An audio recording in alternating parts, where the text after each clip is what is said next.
स्वागत है आप सभी लोगों का मेरे चैनल साइंस और टेक्नोलॉजी में। मैं अनुपम विपुल आप सभी लोगों का स्वागत करता हूं आज के शो रॉकेट मंडे में। आज हम लोग बात करेंगे टियोंगोंग स्पेस स्टेशन के बारे में। तो आइए समझते हैं ये हेवनली पैलेस को। तो हिसाब ये समझिए चाइना के साथ थोड़ा सा घोटाला हो गया। चाइना को यह समझिए कि चाइना को यूएस ने फ्लैट आउट बैन कर दिया आईएसएस में। आईएसएस में दो बड़े पार्टनर हैं, रशिया और चाइना, रशिया और यूएसए। और यूएसए ने एक लॉ पास कर दिया कि भैया चाइना के साथ टेक्नोलॉजी ट्रांसफर नहीं करेंगे। आईएसएस में जाना टेक्नोलॉजी ट्रांसफर जैसा होता है। तो इसी बात पे मतलब समझिए पूरी तरह से बैन कर दिया गया। कोई भी और देश बात कर सकता है, डील कर सकता है, लेकिन चाइना नहीं कर सकता है। और इसका ये समझिए कि टेक्नोलॉजी ट्रांसफर उनका मेन क्रिटिसिज्म ये था कि जो भी टेक्नोलॉजी ट्रांसफर होगा वो सिविलियन मार्केट में नहीं रहेगा, वो शांति से आर्मी खरीद लेगी इसको। तो ये बात उनको नहीं पसंद आया। सेंस बनता है कि मतलब अगर आप हर कोई रशिया भी इस तरह का किया कि नहीं भाई हमारा मिलिट्री सेक्शन अलग, सिविलियन एयर स्पेस अलग। अमेरिका भी वही किया, मिलिट्री अलग, स्पेस अलग। तो वो ना कर रहा था, नहीं कर रहा था चाइना। तो उन्होंने बोला भैया आपके साथ दोस्ती नहीं चलेगा। तो ये समझिए एक तरह से बहुत अच्छा रहा चाइना के लिए, क्योंकि ये जब हुआ उसी के बाद से चाइना का एकदम धड़धड़ा के नहीं हमको बनाना पड़ेगा खुद का स्पेस सिस्टम। तो ये समझ लिया कि चाइना कितना आगे जा चुका है कि दुनिया में सिर्फ 3 कंट्री है जो एस्ट्रोनॉट्स को ऊपर भेज सकती है। उसमें एक है यूएसए, दूसरा है रशिया, तीसरा है चाइना। तो ये बहुत बड़ी बात है कि ये लोग ये अचीव कर लिए अपने दम पे। 2 स्पेस स्टेशन ये लोग पहले ही बना चुके थे, जो समझिए एक सिंगल मॉड्यूल स्टेशन था इसलिए उतना स्टेशन नहीं था। तो टियोंगयान 1 था, टियोंगयान 2 था, और ये है टियोंगयान स्पेस स्टेशन। टियोंगयान नाम इनको बहुत पसंद है कि उसका मतलब होता है हेवनली स्काइज, लेकिन हेवनली पैलेस, लेकिन मतलब नामिंग थोड़ा अच्छा कर सकते थे। तो ये हुआ चाइना के साथ। तो मतलब अमेरिका हटाया, चाइना एकदम धड़धड़ा के अपने दम पे कूद गया। तो अब बात करते हैं आईएसएस के कंपेयर में। सबसे पहला चीज़ तो आप वही सोचें ना, आईएसएस में घोटाला क्या है। तो आईएसएस में घोटाला ये है कि वो रिटायरमेंट एज पहुंच रहा है, यानी कि ये अब हो गया, ये बुढ़ा गया, बुढ़ौती आ गई है इसको। तो अब इसमें जितने पार्ट्स हैं, जितने इसमें सिस्टम है, इसमें काफ़ी चीज़ में अपग्रेड भी किया गया कि जैसे कि अब नए सोलर मॉड्यूल्स लगाए जा चुके हैं, और इसमें कई सारे और यूनिट डॉक करने का बात किया जा रहा है। लेकिन ये टोटल इंफ्रास्ट्रक्चर का होता है कि 20 साल क्रॉस कर चुका है, यानी हो गया है मतलब। और ऊपर से इसमें जितने स्पेस सूट डाले गए थे वो भी अब उस जगह पहुंच गया कि भैया अब हो गया इसका। तो हिसाब ये लग रहा है कि ये बहुत जल्दी ही इसको रिटायरमेंट करा। तो इसका 2024 तक का डेट फिक्स है कि 2024 तक सपोर्ट सब लोग करेंगे, लेकिन उसके आगे क्या होगा नहीं पता। और अगर मान ली 2024 के बाद बजट एग्रीमेंट नहीं हो पाता है तो इसे डी ऑर्बिट कर दिया जाएगा, यानी कि शांति से गिरा दो समुद्र में। और अभी अगर आप मान लीजिए ठीक है, तो 4 साल तक तो फिक्स ही हो गया, 2-3 साल तक आप टेंशन नहीं लाया। उसमें भी अगर आप कोई R&D करना चाहते हो तो बहुत ज़्यादा रेड टेप है। और प्लस ये भी समझिए कि आउटडेटेड इक्विपमेंट है, मतलब इसके अंदर जितने पावर सप्लाई है, जितना कूलिंग सिस्टम है, वो सब हो गया। 20 साल से बेचारा चल रहा है, और 20 साल पहले की टेक्नोलॉजी थी। तो हिसाब ये समझिए कि उसमें उतना ना तो आप कोई भी चीज़ बनाते हैं कभी भी फर्स्ट जनरेशन उसका अच्छा नहीं होता। जैसे कि आप देखिए मोबाइल फ़ोन पहले कैसे आते थे, अब मोबाइल फ़ोन कैसे आते हैं, हमेशा वही हुआ। जैसे समझिए सैमसंग का फोल्ड फ़ोन, फोल्ड 1 कैसा था वर्सेस फोल्ड 3। तो यही इसके साथ भी हो रहा है कि अब हर कोई अगर सोचता है कि क्या अगर हम स्पेस स्टेशन में आके इससे अच्छा बना सकते हैं, हाँ ये 20 साल पुराना है, आप आराम से इससे अच्छा बना सकते हैं, कम दाम में बना सकते हैं।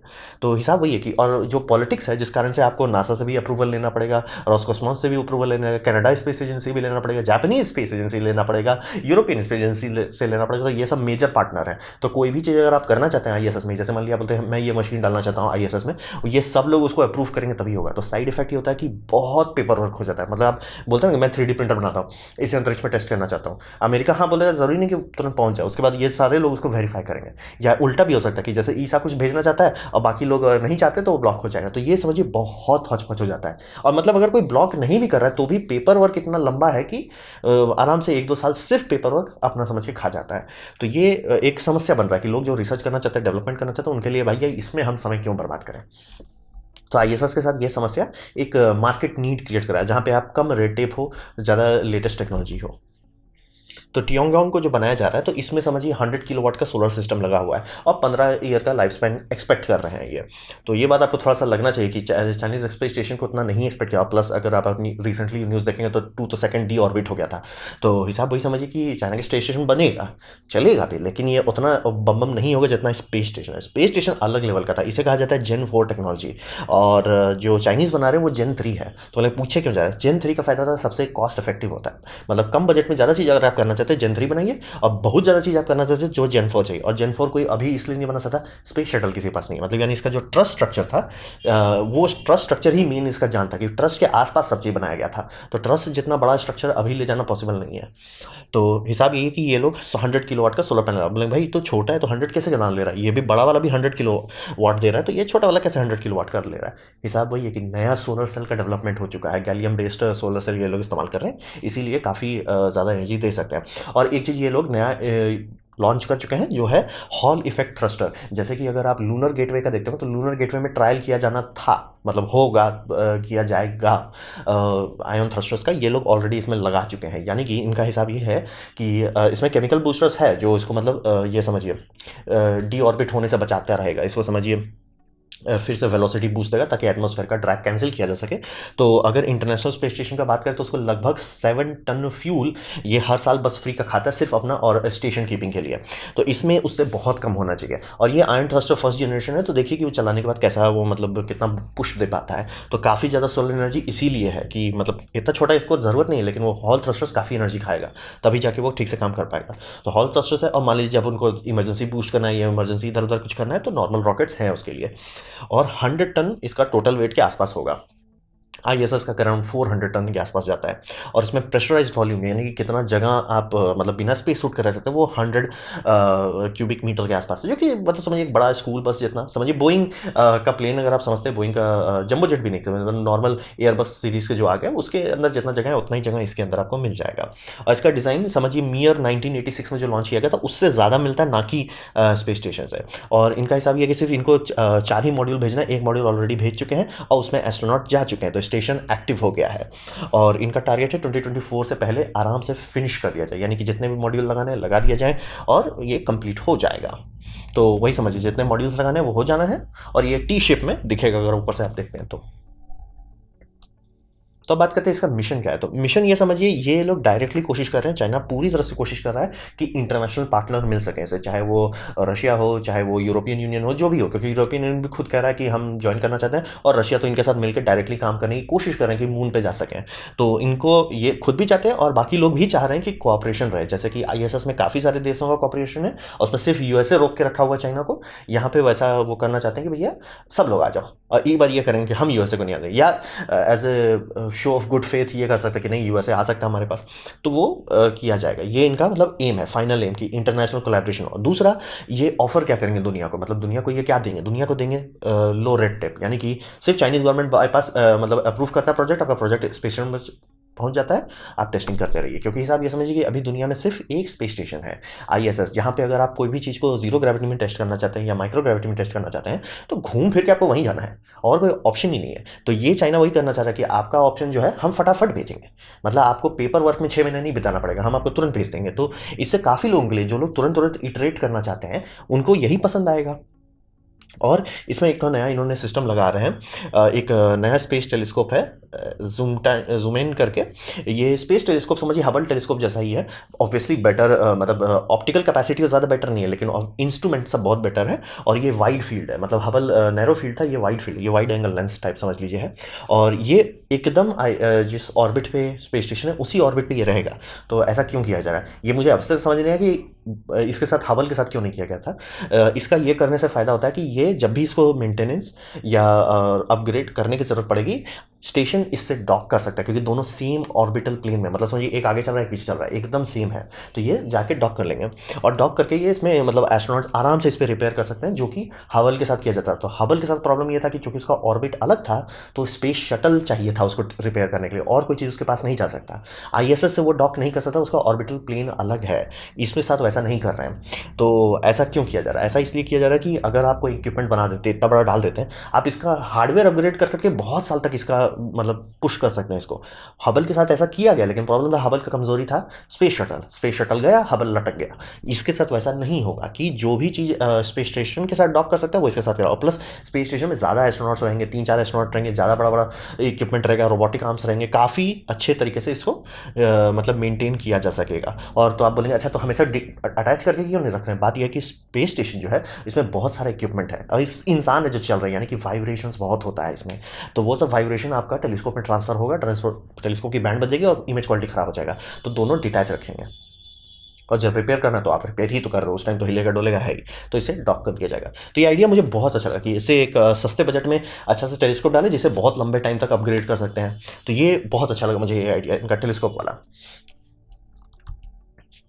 तो अब बात करते हैं भविष्य में क्या होने वाला। तो यहाँ पे समझिए कि कंपटीशन जो है ड्राइव्स इनोवेशन कहा जाता है कई बार, और काफ़ी लोग का यही कहना है कि हम लोग फ्यूजन इसीलिए नहीं अचीव कर पा रहे हैं कि फ्यूजन में शुरू में था हर देश अपने पे काम कर रहा था, धड़ धड़ करके पेपर पे पेपर पब्लिश हो रहा था कि आज ये अचीव किए कल वो अचीव किए। जहाँ कोलैबोरेटिव एफर्ट आने लगा सारा डेवलपमेंट फुस हो गया कि लाइक हो रहा है ना, आज आज आज हम लोग प्लाज्मा 50 सेकंड चला लिए, आज प्लाज्मा 1 मिनट 30 सेकंड चला लिया। हम लाइक भाई उससे रिएक्टर तो चलने वाला है नहीं।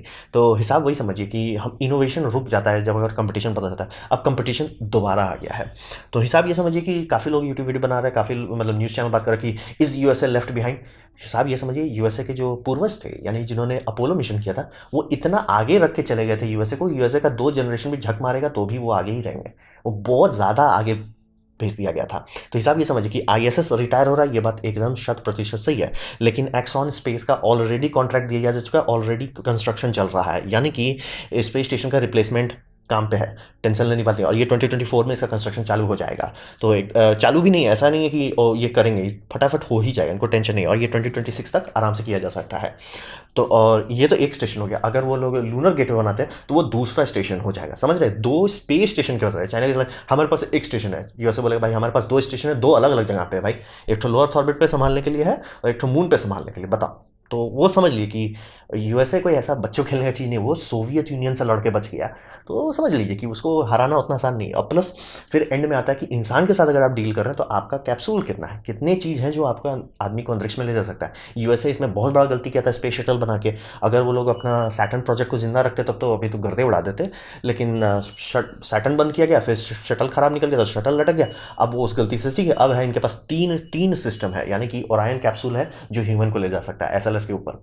फिर आपका ब्लू ओरिजिन बोल रहा हूँ मैं, समझिए बोइंग का स्टार लाइनर है जो 2 रॉकेट पे कैप्सूल को रख के ऊपर ले जा सकता है। फिर आपका बात करें फाल्कन 9 के ऊपर, ये क्रू ड्रैगन को डाल के भेजा जा सकता है। तो समझिए इनके पास मल्टीपल ऑप्शन है, यानी कि एक साथ भी अगर वो चाहे तो कम से कम 3 से 6 एस्ट्रोनॉट्स को एक साथ लॉन्च कर सकते हैं, अलग अलग रॉकेट से, अलग अलग जगह से। ये बहुत बड़ा बात है, इतना केडेंस रखना कि मतलब इनको किसी कारण कोई प्रोजेक्ट है, कोई मान लीजिए स्पेस में कुछ इनको बहुत बड़ा कंस्ट्रक्ट करना है जिसमें कई सारे स्पेस वॉक चाहिए, कई सारे एस्ट्रोनॉट्स एक्चुअली स्पेस सूट में बाहर होने चाहिए, उतना करने के लिए चाइना कर ही नहीं पाएगा। यूएसए का लाइक ठीक है, 2 क्रू ड्रैगन भेजो, 2 एक स्टार लाइनर भेजो, 1 ओरायन भेजो, काम खत्म, लड़ा के सब लोग पहुंच जाएंगे। तो ये बहुत बड़ा बात है कि इनके पास ऐसा नहीं कि सिर्फ हम एक स्टेशन बना रहे हैं, 2 स्टेशन पर काम चल रहा है और 3 ह्यूमन व्हीकल रेडी है, ऑलमोस्ट रेडी। उसमें ये समझिए ओरायन नहीं यूज़ हुआ है लेकिन कंप्लीट हो चुका है, ओरायन की सारी टेस्टिंग हो चुकी है, एसएलएस रुका हुआ है। और स्टारशिप बोल रहा हूँ, स्टार लाइनर जो है वो भी अगले साल तक रेडी हो जाएगा। तो वो भी समझ लीजिए, इनका कोई टेंशन वाली बात नहीं है। और स्पेसएक्स अगर ये पूरा कर लिया, जो कि कर ही लेगा, मुझे उस पर डाउट नहीं है। मुझे इसका डाउट होता है जब ये टाइमलाइन बोलते हैं तो बोलता भाई आप 4 साल बोल रहे हो, हम इस पर 4 पे 4 जोड़ के बढ़ा देंगे। क्योंकि अगर आप जानना चाहते हैं कि ये स्पेसएक्स कितना बिहाइंड शेड्यूल जाता है, कमर्शियल रीसप्लाई मिशन जो था, यानी कमर्शियल क्रू प्रोग्राम जो लॉन्च किया गया था साथ में, उसका डेडलाइन था 2017, यानी कि क्रू ड्रैगन को 2017 में आईएसएस के साथ डॉक करना चाहिए था। हुआ कब? 2021 में।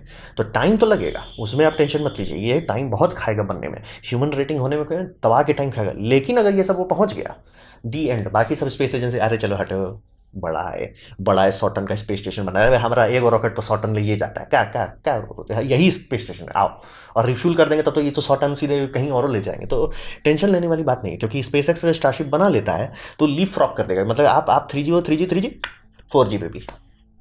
तो वही समझिए।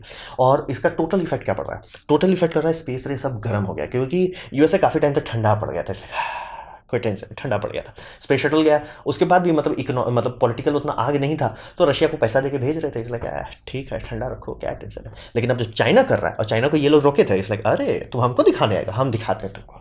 तो ये मामला बहुत अच्छा है, ये सबके लिए अच्छा है, क्योंकि ऐसे ही करके मून मिशन किया गया था। जब सोवियत यूनियन अरे मेरा तुमसे बड़ा है, अमेरिका बोला नहीं मेरा तुमसे बड़ा है, तो लड़ाई झगड़ा होने से काफ़ी तरक्की हुआ। तो देखिए आने वाले टाइम में क्या होता है। और ये रेस अब काफ़ी गर्म हो गया है, मामला गर्म हो गया है। तो ये था मेरा प्रेजेंटेशन चाइनीज स्पेस स्टेशन के बारे में। उम्मीद करता हूँ आपको अच्छा लगा, कुछ सीखने मिला हो, कुछ समझ में आया हो। अगर ऐसा है लाइक कर दे, दोस्तों शेयर कर दें, उससे मेरा काफ़ी भला होगा। नहीं अच्छा लगा, नहीं पसंद आया, कोई बात नहीं, आप डिसलाइक कर सकते हैं। मैं कहूँगा डिसलाइक 2 बार दबाएं, उससे मुझे पता चलेगा कितना ना पसंद हुआ है। मैं आपसे कहूँगा कि कमेंट लिखे, मैं हर कमेंट को पढ़ने की कोशिश करता हूँ। आपसे कहूँगा सब्सक्राइब कीजिए, बेल दबाइए अगर आप फ्री हैं तो। आप मेरा वीडियो देखा, ज्वाइन कर मुझे बहुत खुशी हुई। धन्यवाद।